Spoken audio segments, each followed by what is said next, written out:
How to fix Instagram incoming message problem on Android or iOS phone. Hello guys, in today's video I'm gonna show you how to fix this problem easy and quick.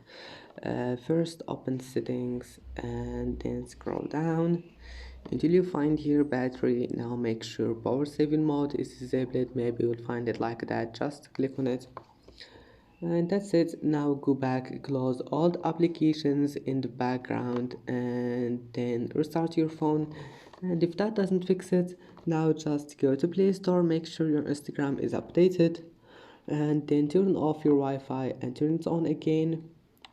And now if that also doesn't fix it, then it means that you need to uninstall your Instagram and to install it again. And that's it for today's video. Don't forget to like and please don't forget to subscribe, and see you in the next video.